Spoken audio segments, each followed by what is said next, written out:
यहाँ पर परसों हमने एरो बनाया था, कुछ भाइयों की कमेंट आ रही थी कि एरो को पीछे बनाओ, तो आज हम उस एरो को पीछे बनाने वाले हैं। वीडियो को एंड तक देखते रहना।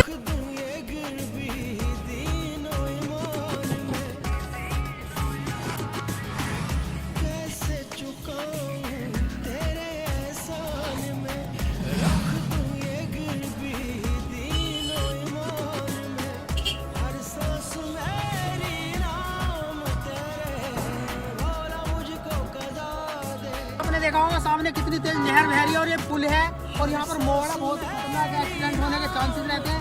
हमने यहाँ पर एरो बना दिया है। अगर काम पसंद आया हो तो लाइक और हमारे चैनल को सब्सक्राइब कर देना। थैंक यू, धन्यवाद।